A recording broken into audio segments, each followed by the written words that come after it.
The emergency broadcast pierced through the void of space like a dying scream. Commander Zethkar of the Galactic Confederation Monitoring Station Alpha 7 nearly dropped his thermal beverage when the signal registered on his screens. His forearms trembled as he adjusted the receivers, trying to make sense of what he was witnessing. The distress call originated from the Outer Rim territories, specifically from the mining colony of Kepler 442b. What made Zethkar's blood run cold wasn't the location, or even the desperate tone of the message. It was the species identifier embedded in the transmission code. Humans. The Terran Collective had been members of the Galactic Confederation for only 3 standard cycles, barely enough time for most species to learn their names properly. Yet in those short years, stories had already begun circulating through the spaceways. Stories that made even the most battle-hardened warriors of the Krillian Empire pause their war chants. Zethkar's training kicked in as he began recording the transmission. The voice that emerged from his speakers was strained, clearly under duress, speaking in the harsh consonants of Terran Standard. "This is Mining Station Omega Delta 7 requesting immediate assistance. We are under attack by unknown hostiles. Repeat, we are under attack. Our defenses have been compromised. We have approximately 400 civilians on station, including women and children. The attackers are using some kind of energy weapons that cut through our shields like they're made of paper." The transmission crackled with interference, but the desperation was unmistakable. Zethkar could hear explosions in the background, the distinctive whine of energy weapons, and something else that made his scales crawl: screaming. "They're boarding us now," the voice continued, breathing heavily. "I don't know how much longer we can hold them off. To anyone receiving this transmission, please help us. The coordinates are embedded in this signal. We're sending everything we have about these attackers. They're not in any of our databases. There's something new, something terrible." The transmission cut to static, but not before Zethkar heard something that would haunt his dreams for cycles to come. In the background, just before the signal died, he heard a human child crying for their mother. Zethkar immediately began running the standard protocols. He identified the attackers from the embedded data as the Vexthol, a species that had been presumed extinct for over 2 millennia.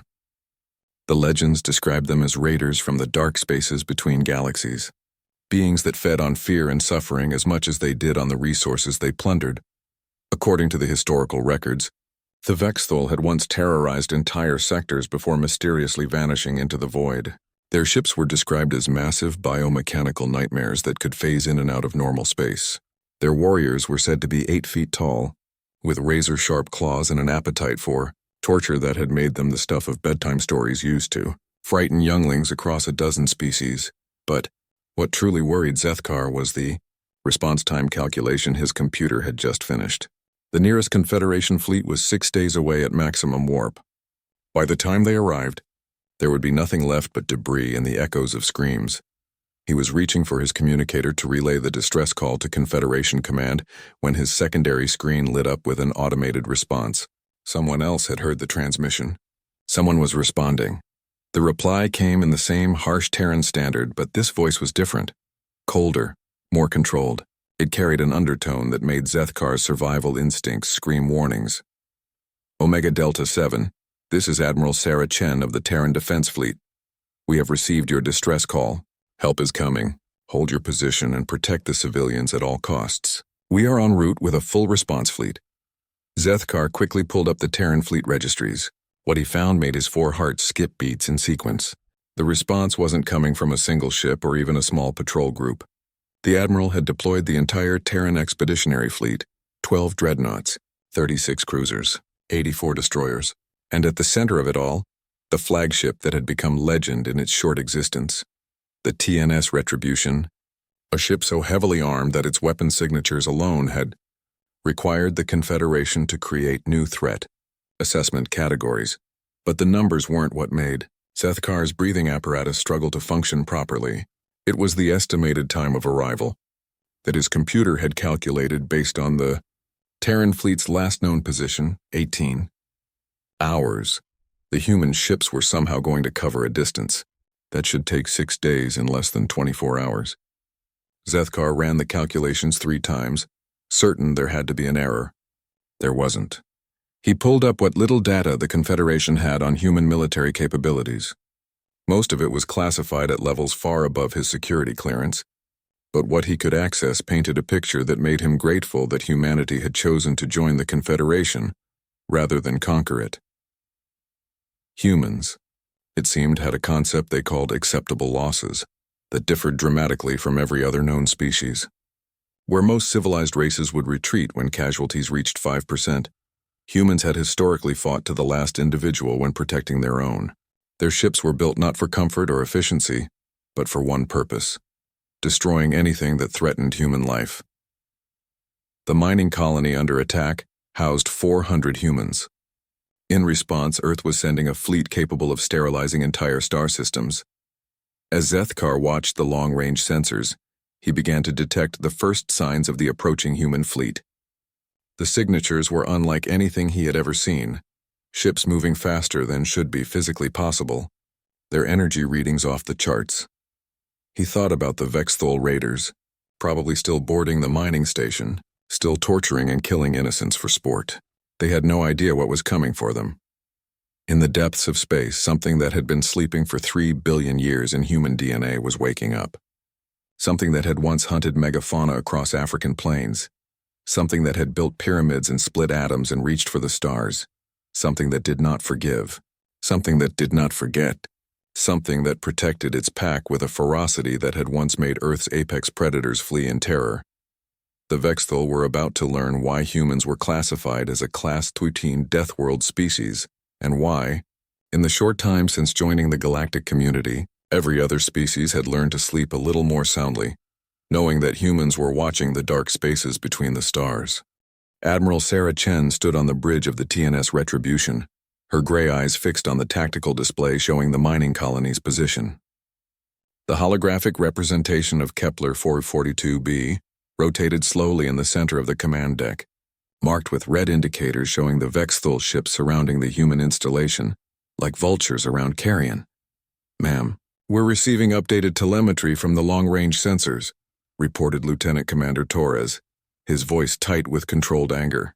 "The colony's shields are at 15% and falling. We're detecting multiple hull breaches on the primary habitat modules." Chen's jaw tightened. She had read the historical files on the Vexthol during the 18-hour journey to reach this God's-forsaken corner of space. What she had learned had made her stomach turn. These creatures didn't just kill, they savored it. They prolonged suffering as long as possible, feeding off the terror of their victims before finally ending their lives. "Time to intercept?" she asked, though she already knew the answer. 14 minutes. 17 seconds, came the crisp reply from her navigator.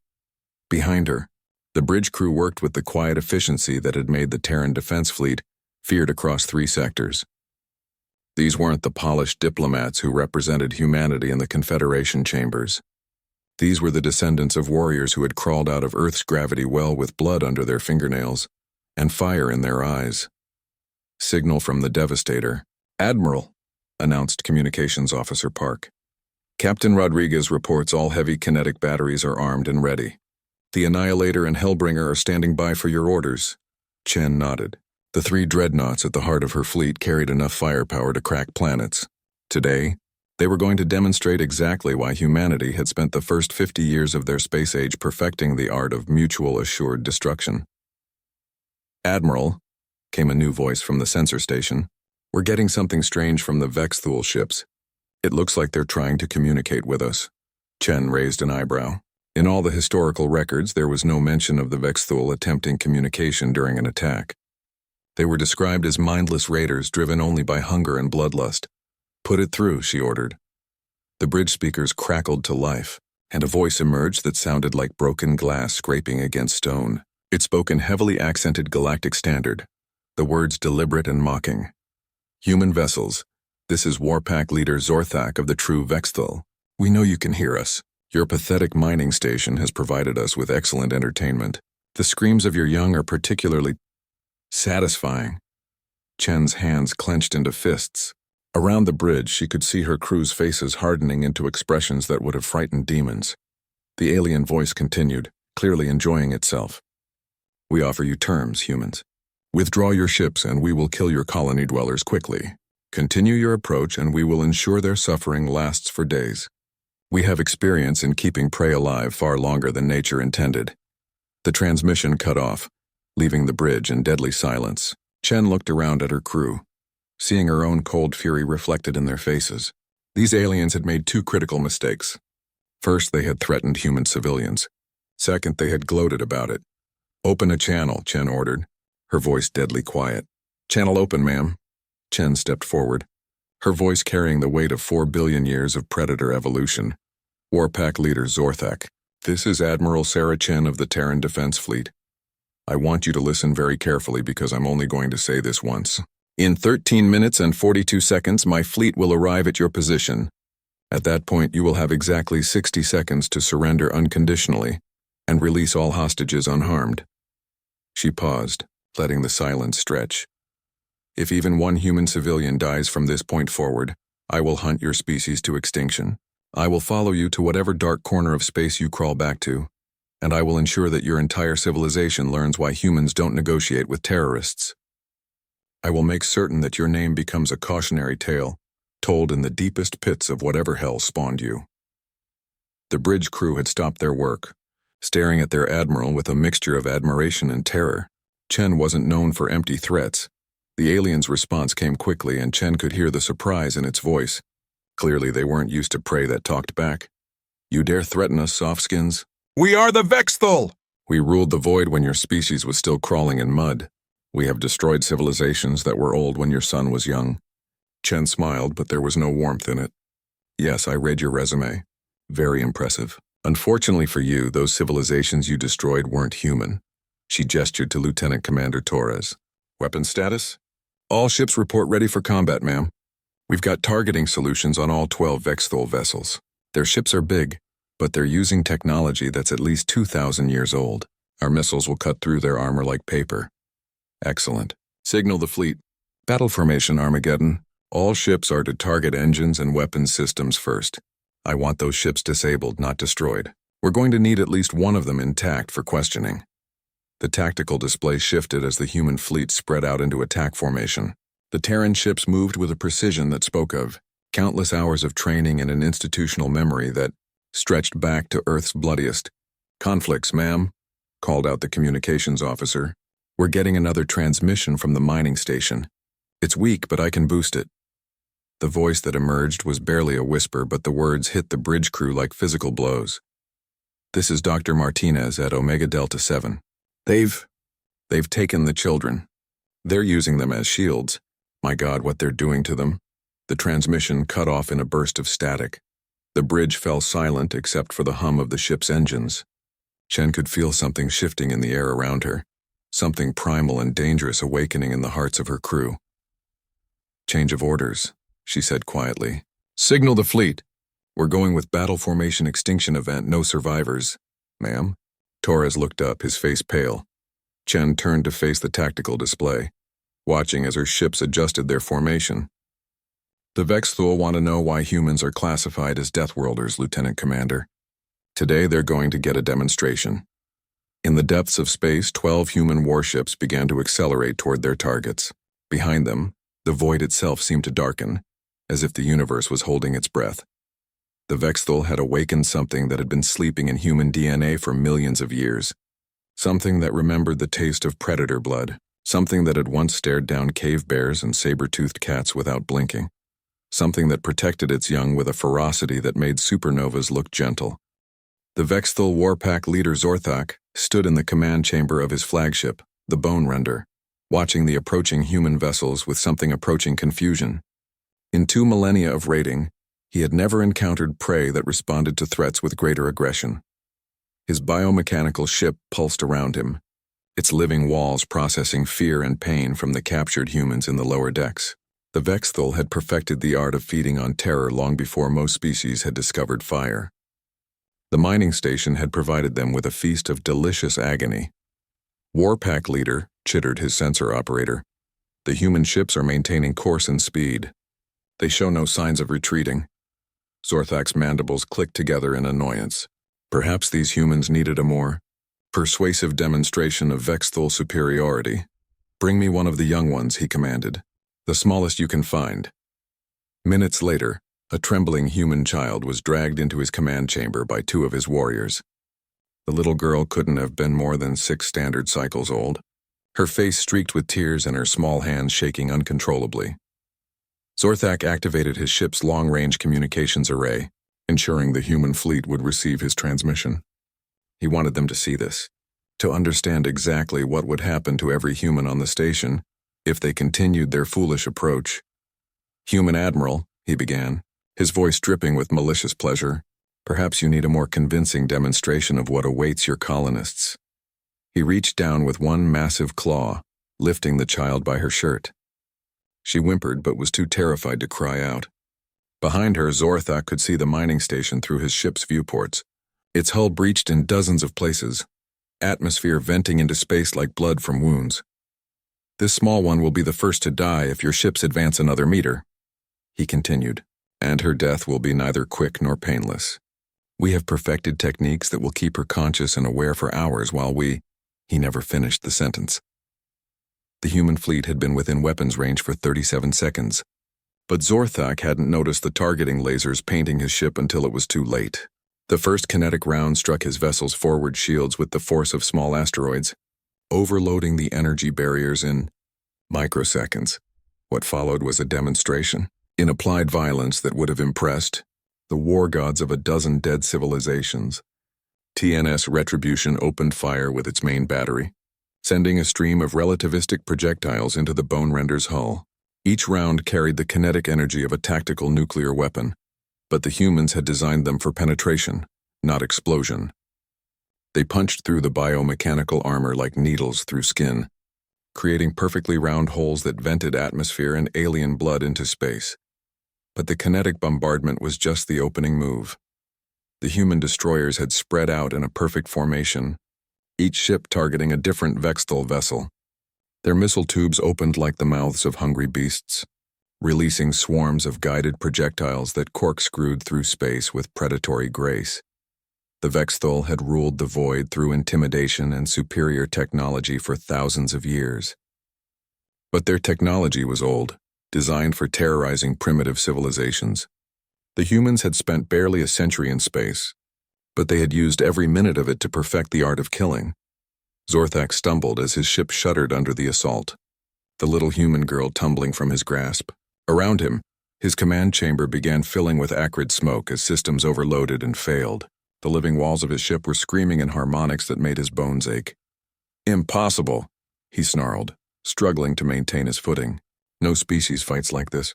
No one attacks without negotiation, without posturing, without—" His sensor operator was frantically working at its station, multiple limbs dancing over biomechanical controls.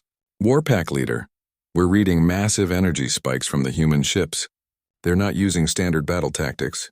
They're trying to disable us, but their weapons are designed for total annihilation." On the tactical display, Zorthak could see his warpack being systematically dismantled. The humans weren't just attacking, they were dissecting his forces with surgical precision. Every shot was calculated to cause maximum damage while keeping the Vexthal ships intact enough to board.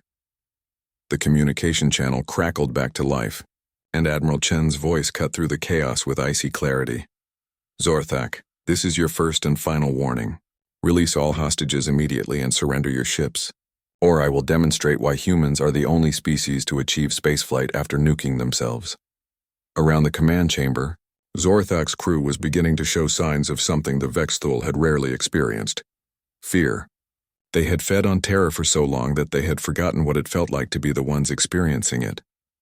"Warpack leader," his weapons officer reported, "our primary batteries are offline. The humans targeted our weapon systems first.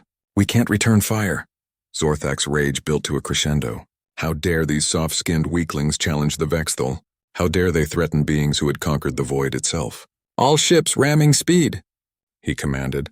"If we cannot defeat them with weapons, we will crush them with our superior mass."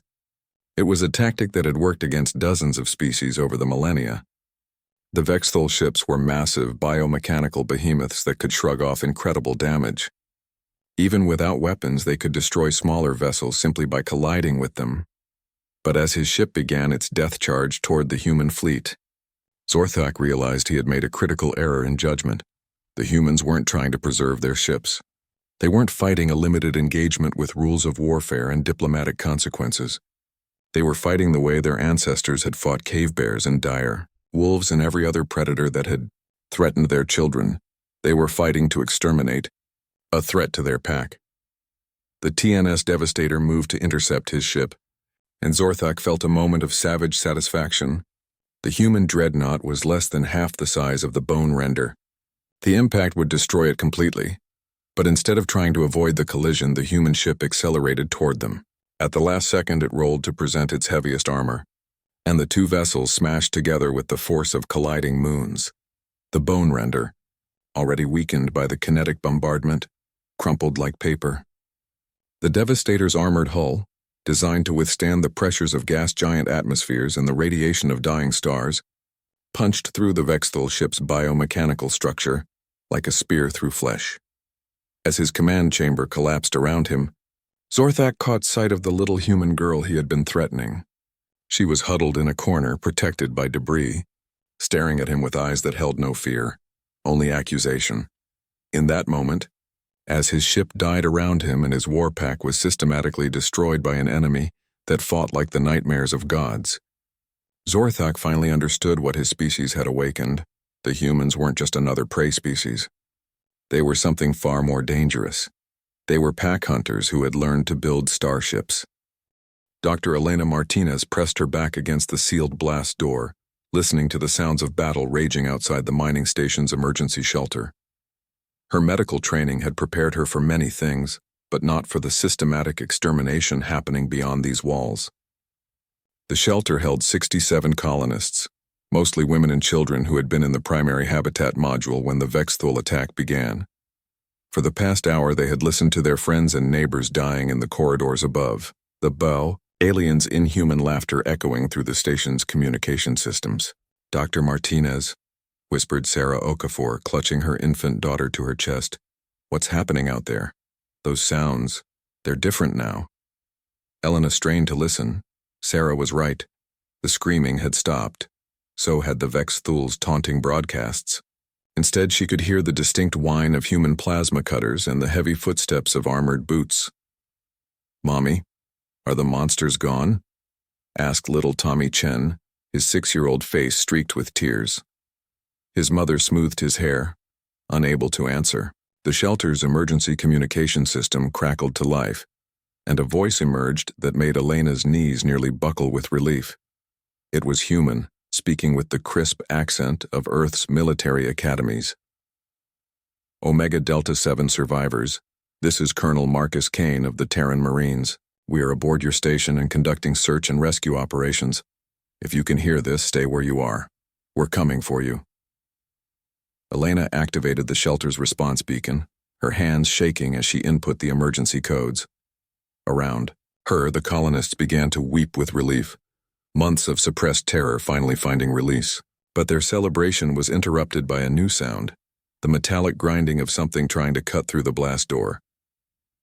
"Everyone get back," Elena ordered, positioning herself between the door and the civilians. It might be.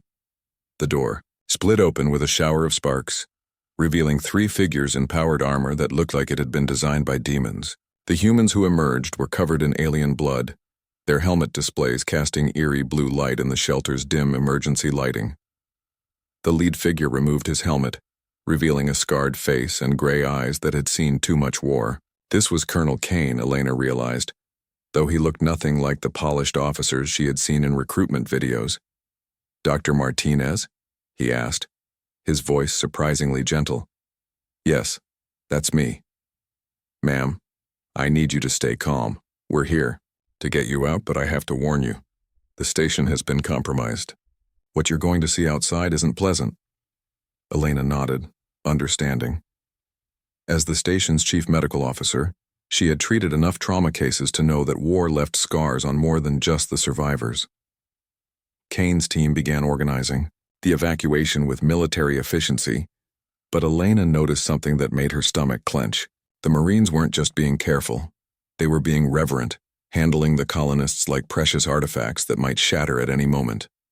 "Colonel," she asked quietly as his team prepared the children for transport, How bad was it? How many did we lose? Kane's expression darkened. Ma'am, of the 400 colonists on this station, you 67 are the only survivors. The Vexthul. They took their time with the others. Elena felt the words hit her like physical blows. Over 300 dead. Men and women she had. Known for years, children she had watched grow up, all gone because these monsters had decided their suffering would be entertaining. What about the attackers? She asked, surprised by the venom in her own voice. Kane's smile was coldly satisfied. The Admiral made sure there won't be any more Vexthul raids, ma'am. Ever. As they made their way through the station's corridors, Elena began to understand what Kane meant. The walls were scorched by weapons fire, but not the chaotic damage of a firefight. This was systematic, methodical, the kind of destruction that came from professionals who had long since stopped thinking of their enemies as living beings. They passed the central hub where Elena knew the Vexthul had set up their primary torture chamber. Kane's Marines had sealed it off, but she could see through the blast windows. What had once been a nightmarish scene of alien cruelty was now something that looked like an abattoir. Jesus Christ, whispered one of the younger colonists, a mining engineer named Peters. What did you do to them? What needed to be done? Kane replied flatly. They reached the station's main docking bay to find it transformed into a massive field hospital. Human medical personnel were working with smooth efficiency, treating wounded Marines and preparing the survivors for transport. But Elena noticed something odd. There were no alien prisoners being treated. Colonel, where are the Vexthul survivors? She asked. Kane paused in his stride, turning to face her with an expression that belonged in a war crimes tribunal. Ma'am, Admiral Chen was very specific in her orders. No Vexthul was to leave this system alive. The Geneva Convention doesn't apply to species that torture children for entertainment. Elena felt a chill run down her spine. She had known humans were capable of violence. Their history was written in blood. But she had never seen it applied with such cold, methodical precision. As they boarded the transport shuttle, Elena caught sight of the view outside the station. The space around Kepler 442b was filled with debris, the scattered remains of 12 Vexthul warships. But what caught her attention was the human fleet formation. The Terran ships weren't scattered randomly like she would expect after a battle. They were arranged in a perfect defensive perimeter, their weapons still powered and ready. They're not taking any chances, Kane explained, noticing her gaze. Admiral Chen has declared this system under permanent Terran protection. Nothing gets in or out without human approval. The shuttle ride to the TNS Retribution passed in relative silence, the survivors processing what they had experienced. Elena found herself thinking about the little girl who had been taken during the initial attack, Amy Patterson, the daughter of the station's chief engineer. She had been 6 years old with blonde pigtails and a laugh that could light up a room. When they docked with the flagship, Admiral Chen was waiting for them personally. Elena had expected a stern military figure, but the woman who greeted them looked like someone's grandmother. If grandmothers commanded fleets capable of sterilizing solar systems. Dr. Martinez, Chen said, taking Elena's hands in her own. I'm sorry we couldn't arrive sooner. Elena looked into the Admiral's eyes and saw something that made her step back. There was grief there, yes, and genuine regret. But there was also something else, a cold satisfaction that spoke of debts paid in full. Admiral, what happens now? Elena asked. Chen's expression hardened. Now, Doctor, the galaxy learns what happens when you threaten human children. The Vexthul are extinct as of 37 minutes ago.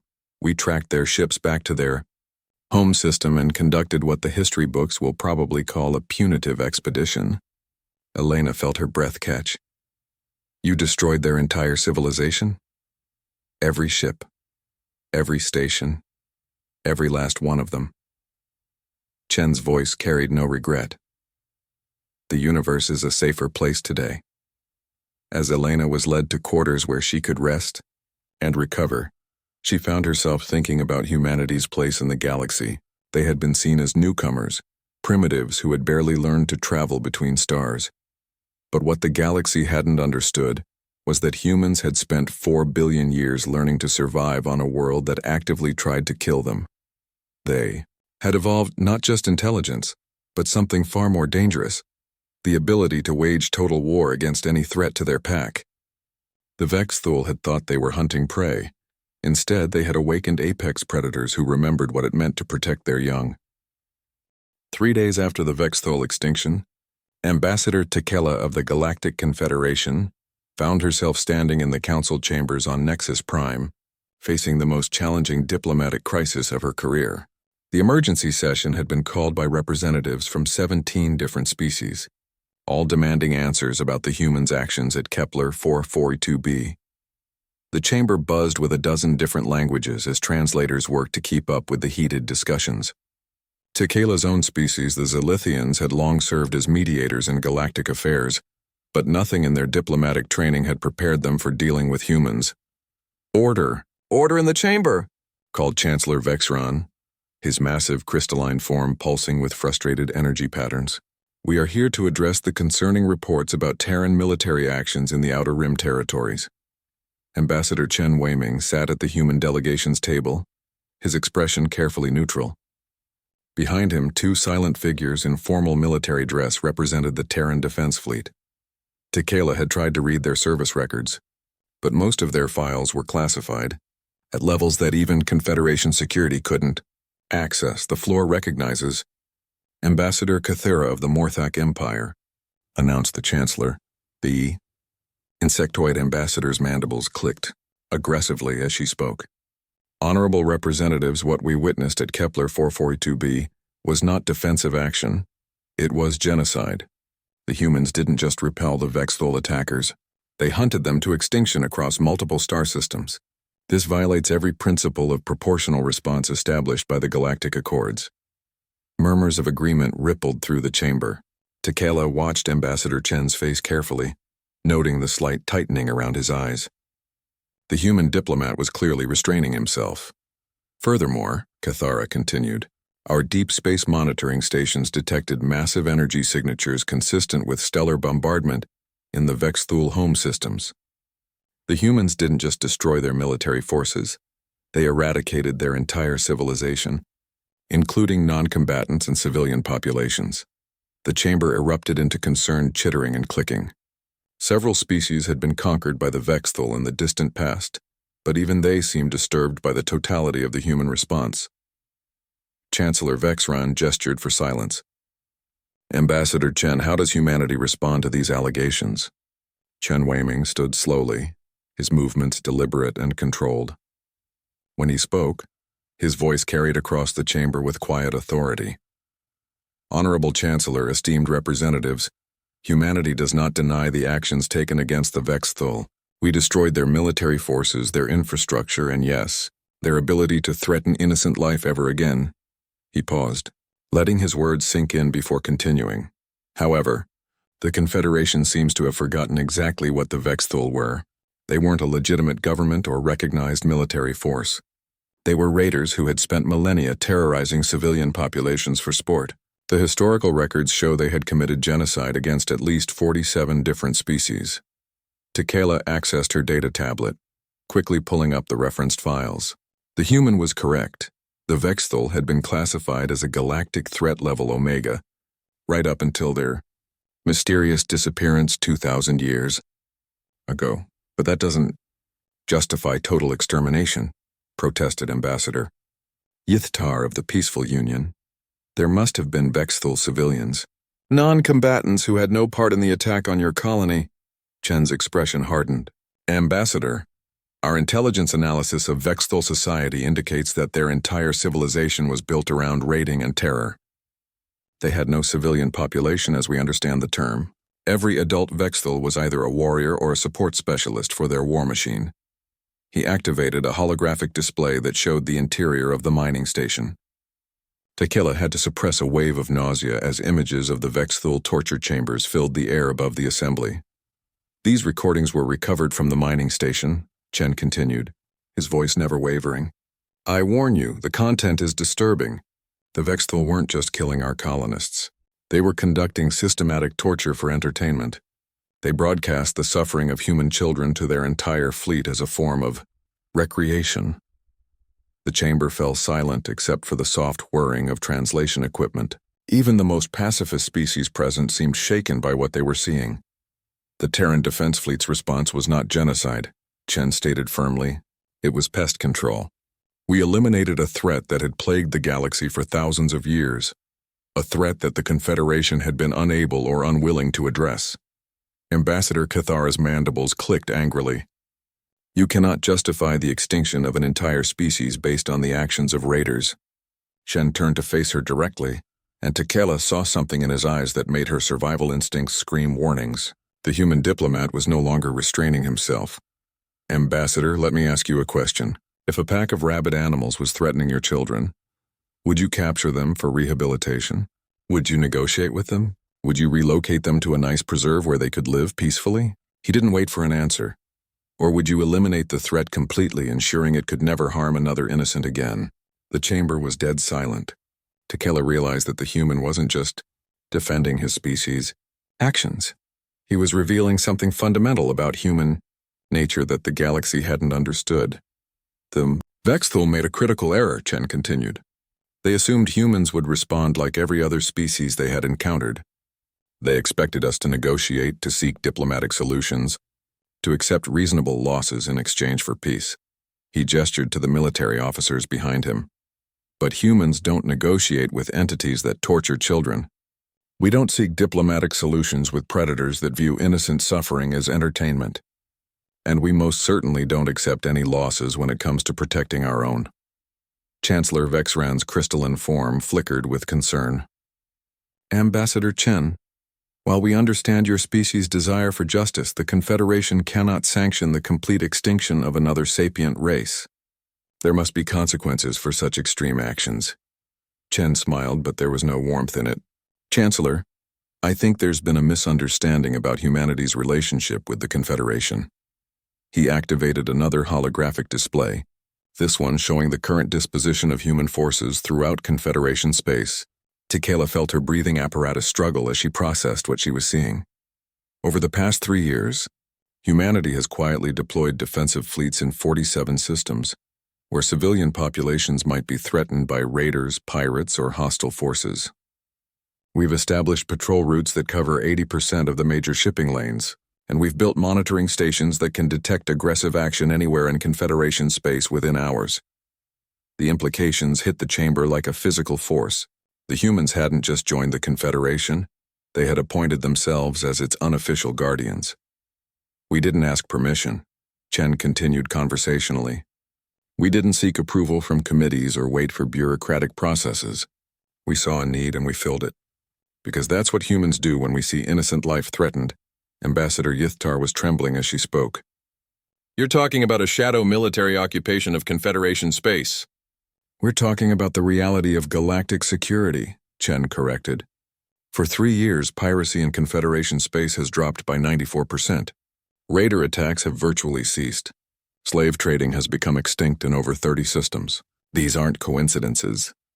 Tequila suddenly understood why the other species were so disturbed. The humans hadn't just responded to a threat. They had revealed that they were already in position to protect or destroy any civilization in the galaxy. The Confederation has a choice, Chen concluded. You can work with humanity to maintain peace and protect innocent life. Or you can try to stand in our way while we do it anyway. But what you cannot do is expect us to stand by and watch while predators harm those we've sworn to protect. As the chamber erupted into panicked discussions, Tequila realized that the galaxy had just learned a fundamental truth about the species that had emerged from the third planet of an unremarkable yellow star. Humans didn't just join communities, they adopted them. 6 months after the Vexthul extinction, Captain Zara al-Rashid found herself commanding the TNS Guardian's Watch, a new class of human vessel designed specifically for long-range patrol duties. Her ship was one of 47 identical vessels that had been deployed throughout Confederation space, each one equipped with sensors that could detect distress signals from 3 systems away. The bridge of the Guardian's Watch was a study in controlled efficiency.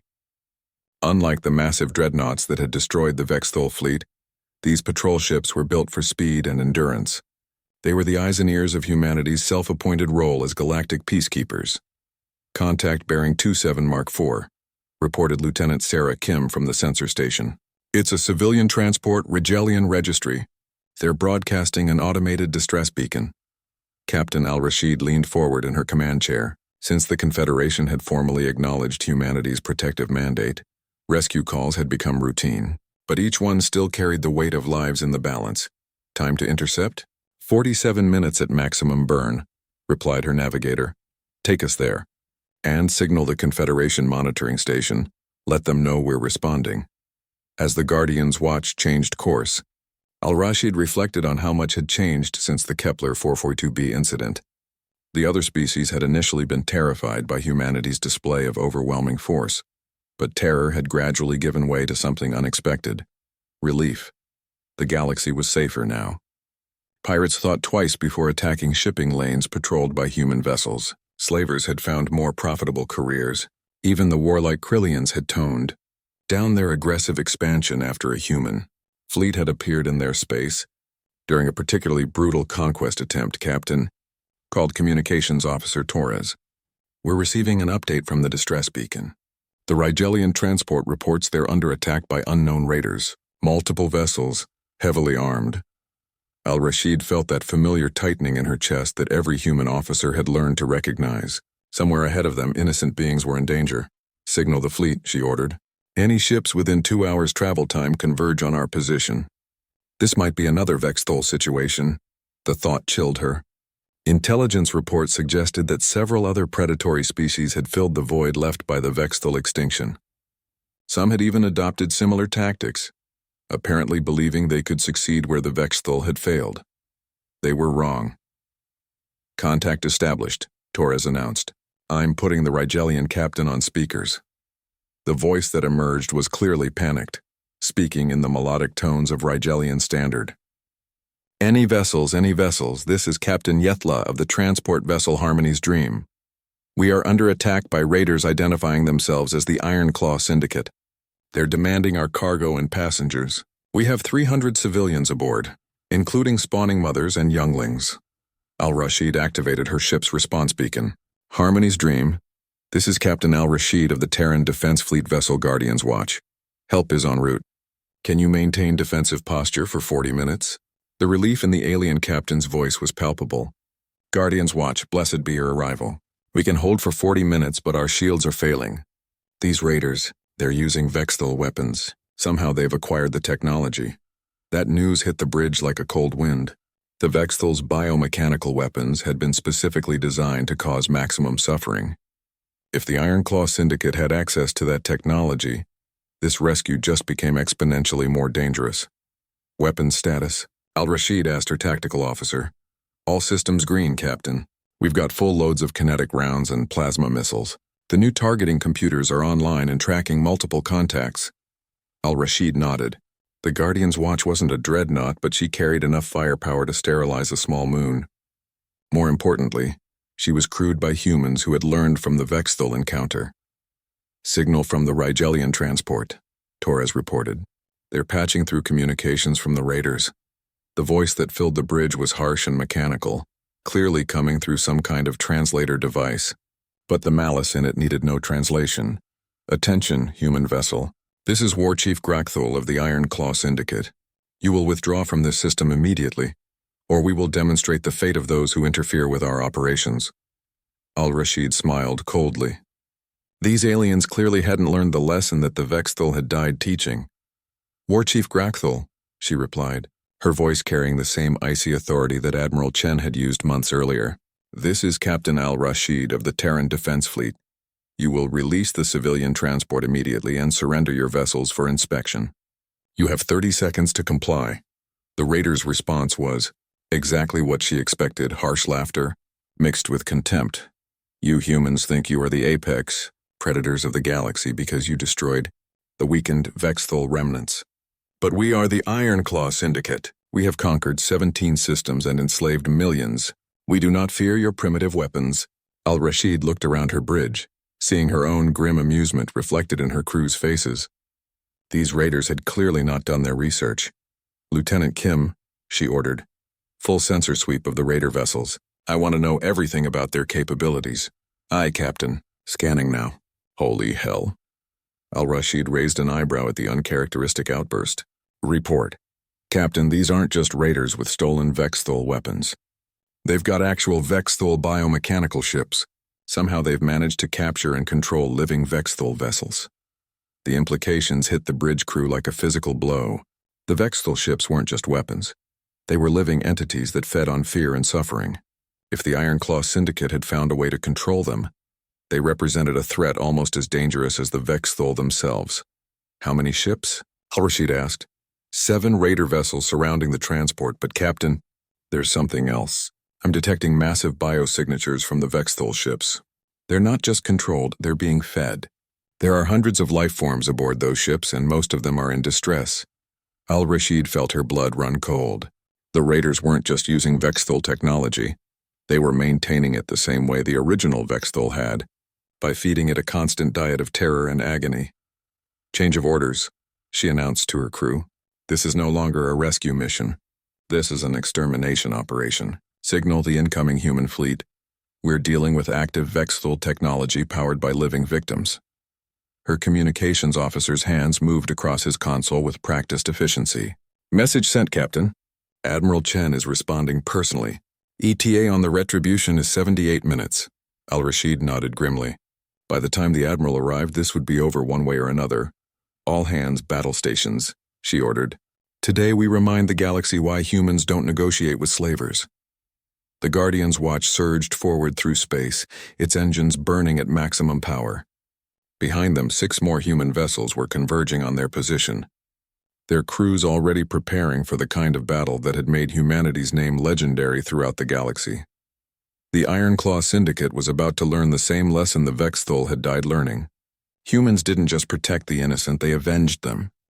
The battle for the Rigelian transport lasted exactly 14 minutes and 37 seconds.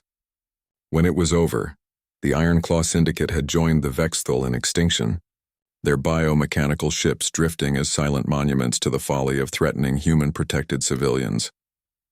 Captain Al-Rashid stood in the boarding bay of the largest captured vessel, watching as her Marines led streams of rescued prisoners toward waiting medical shuttles. The survivors represented dozens of species, Rigelians, Zilithians, even a few humans who had been taken in previous raids. All bore the psychological scars of extended captivity aboard living ships that fed on their suffering. Final count, Captain, reported Sergeant Martinez, his marine armor still steaming from the decontamination process. We've rescued 437 beings from the 7 ships. Most are in stable condition, though they'll need extensive psychological rehabilitation. Al-Rashid nodded, but her attention was focused on something else entirely. In the center of the captured ship's main hold, her science team was examining what appeared to be the vessel's central nervous system, a pulsing, biomechanical brain that had once controlled the entire ship. Dr. Patel, she called to her chief science officer. What's your assessment? The xenobiologist looked up from his instruments, his face pale. Captain, this is simultaneously the most fascinating and horrifying discovery I've encountered in 20 years of research. The Ironclaw Syndicate didn't just capture Vexthul ships. They reverse-engineered the control mechanisms. He gestured to a series of neural interface devices scattered around the brain ship's core. They learned how to override the ship's natural instincts and bend them to their will. But the power requirements, they had to keep feeding the ships a constant supply of emotional energy. Terror, agony, despair, these ships literally ate suffering. Al-Rashid felt her stomach turn. How long do you estimate these prisoners were kept here? Based on the biomechanical scarring patterns, some of them have been captive for over 2 years. Captain, the psychological damage, I'm not sure all of them will ever fully recover. The sound of approaching footsteps made Al-Rashid turn. Admiral Chen was striding across the deck, flanked by a full squad of her personal guard. The Admiral's expression was grimmer than usual, if such a thing were possible. Captain Al-Rashid, Chen said by way of greeting. Excellent work. Your crew's response time was exemplary. Thank you, Admiral. But I'm afraid we have a larger problem on our hands. Chen raised an eyebrow. Explain. Al-Rashid gestured toward the biomechanical brain. The Ironclaw Syndicate's technology suggests they had access to detailed Vexthul research data. This isn't crude salvage work. They understood exactly how these systems functioned. She pulled up a holographic display showing the captured ship's internal structures. Admiral, they've been operating for at least 3 years, possibly longer.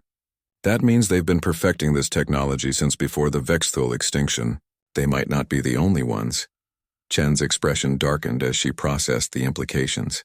You're suggesting there are other groups out there with access to Vexthul biotechnology? I'm suggesting we may have only seen the tip of the iceberg. The Vexthul were raiders for 2 millennia. In all that time, it's highly unlikely they never lost ships or left survivors who could study their technology. Admiral Chen was silent for a long moment, her mind clearly working through the tactical implications.